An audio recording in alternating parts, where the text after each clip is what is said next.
रीवा जिले के हनुमंता के मंडवा में भव्य कथा आयोजन को लेकर तैयारियां पूरी कर ली गई हैं। 5 मार्च से शुरू होने जा रही इस दिव्य कथा को लेकर पूरे विंध्य क्षेत्र में उत्साह का माहौल है। हनुमंता मंडवा में 5 मार्च से 13 मार्च 2026 तक पूज्य जगतगुरु स्वामी श्री राघवाचार्य जी महाराज की दिव्य कथा का आयोजन किया जाएगा। आयोजन समिति द्वारा आयोजित पत्रकार वार्ता में बताया गया कि कथा स्थल पर भव्य पंडाल, सुसज्जित मंच, श्रद्धालुओं के बैठने की समुचित व्यवस्था, पेयजल, पार्किंग और सुरक्षा के व्यापक इंतजाम किए गए हैं। पूज्य जगतगुरु स्वामी श्री राघवाचार्य जी महाराज रामानुजाचार्य परंपरा, रामकोट, मथुरा के कोठारीश्वर है और श्री रामलीला सदन देवस्थान ट्रस्ट का संचालन करते हैं। उनकी ओजस्वी वाणी, गुरु शास्त्रार्थ और सरल प्रस्तुति शैली उन्हें देश भर में विशिष्ट पहचान दिलाती है। वे श्रीमद् भागवत, रामकथा और उपनिषदों के सिद्धांतों को सरल भाषा में जन जन तक पहुंचाते हैं। आयोजन समिति ने बताया कि ये कथा केवल आध्यात्मिक आयोजन नहीं बल्कि सामाजिक जागरूकता का भी संदेश देगी। कथा के साथ साथ भजन संध्या, संत समागम और सांस्कृतिक प्रस्तुतियों का भी आयोजन होगा, जिससे पूरा वातावरण भक्तिमय बना रहेगा।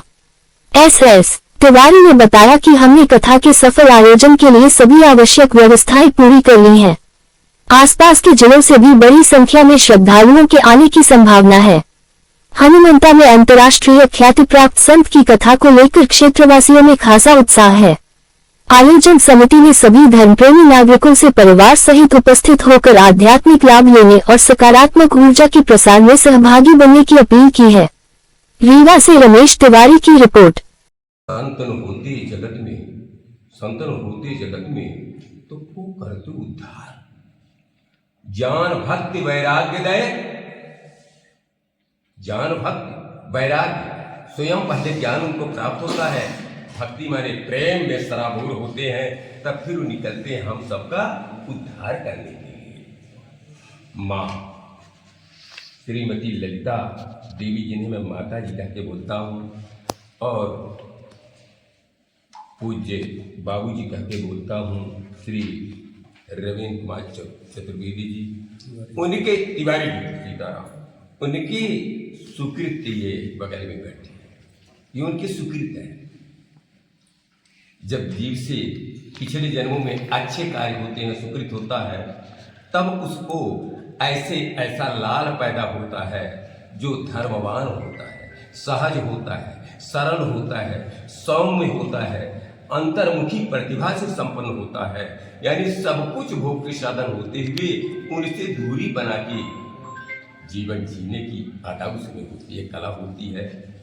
निश्चित रूप से माता पिता के कल्याण में पुत्र धर्म का पालन करने के लिए इन्होंने संकल्प लिया श्रीमद् वाल्मीकि रामायण का कथा श्रवण कराने के लिए। यद्यपि यह कथा तो लगभग 20 वर्ष से शरीर जा रहा है हनुमंता में, वहाँ से कथा से इनका प्रेम था, हनुमंता से शुरू किया और निरंतर लगभग 8-10 वर्ष से तो सब लोग सुविज्ञ हैं कि देवतला में भूत भावन भोलेनाथ के प्रांगण में निरंतर कथा चल रही है।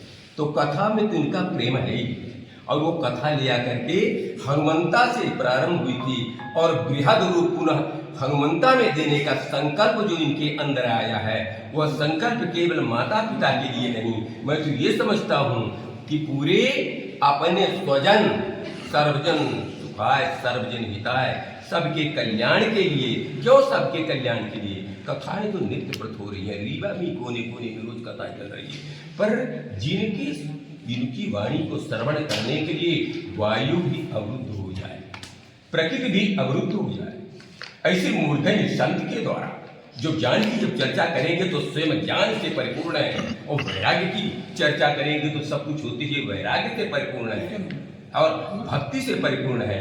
ऐसे महान संत अयोध्या के मैं उनके चरणों में साष्टांग प्रणपात करते हुए गौरवान्वित होता हूँ, हृदय कंठबुद्ध होता है। उनके दर्शन का, उनके सानिध्य का सुअवसर इस दास को भी प्राप्त होगा। हमारे साथ में सबसे आग्रह है आत्म कल्याण के लिए, जिस ढंग से शरीर के कल्याण के लिए हम सब आहार लेते हैं, ऊर्जा प्राप्त होती है, लेकिन नाशवान वस्तु से आत्मा का कोई लेना देना नहीं। आत्मा को खुराक कहाँ से मिलती है? परमात्मा के चिंतन से। तो आत्मा को खुराक देने के लिए, आत्मा को ऊर्जावान बनाने के लिए हम सब चले हनुमंता की। और 5 फरवरी से 5 मार्च से और 13 मार्च तक यथा समय यथा शक्ति ज़्यादा से ज़्यादा प्रयास करें तो उनकी वाणी का श्रवण करें। कथा तो परमात्मा की वही है, सारे वक्ता जो बोल रहे हैं, लेकिन व्यास की अपनी अपनी शैली होती है। कुछ विद्वान होते हैं कि रहते यहाँ की बात वहाँ की करते हैं शास्त्री जी, लेकिन संत जहाँ रहते हैं वहाँ की बात करते हैं। वैराग्य की चर्चा होगी, उसमें ज्ञान की चर्चा होगी। पहले वैराग ज्ञान उनके अंदर आया, फिर वैराग हुआ, फिर भक्ति उनके अंदर प्रकट होगी। अब जिनका ज्ञान वैराग भक्ति से संयुक्त स्वरूप है, उनकी वाणी को श्रवण करके हमारा हृदय आह्लादित होगा। निश्चित रूप से हम सब अपने जीवन का कल्याण करने के लिए, आत्मा का कल्याण करने के लिए इसमें सहयोगी भी बने। मैं तो आप सबके सामने कहता हूँ, डॉक्टर श्री यशस तिवारी जी जो वहाँ पर यहाँ पर तो चेयरमैन है और सेवक है यहाँ भी सबके, इतना बड़ा परिवार जो चला रहे हैं, ये तो परिवार और परमात्मा भी सेवक बनता है, वही बनाता है संसार को। और फिर जैसी जरूरत पड़ती है इसलिए संसार का माता रामो मत पिता रामचंद्र स्वामी रामो मत सखा, जहाँ जैसी आवश्यकता पड़ती हो परमात्मा सखा सेवक के रूप में प्रकट होता है। तो ये सखा भी हैं सबके और सेवक भी हैं, और जहाँ जवाबदारी है गार्डियंस की तो वहाँ वो भी उत्तरदायित्व का निर्वाह करते हैं, और वहाँ के पूर्ण रूप से सेवक रहेंगे। ऐसा इन्होंने अपने हृदय का भाव प्रस्तुत किया है। जो सो बात कह रहा हूँ, हो सकता है मेरे कहने में थोड़ा सा अटपटी लग रही हो, लेकिन पूर्णतः ये सेवक रहेंगे वहाँ।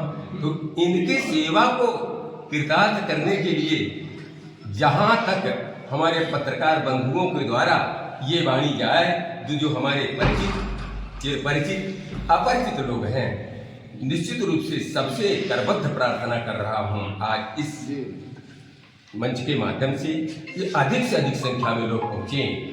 ऐसा अवसर जीवन में ऐसे मुश्किल से आता है, तो ऐसे संत के द्वारा करने का मौका मिले। श्री सद्गुरुदेव भगवान की बीच में कर दे, ठीक है। अरे ऐसे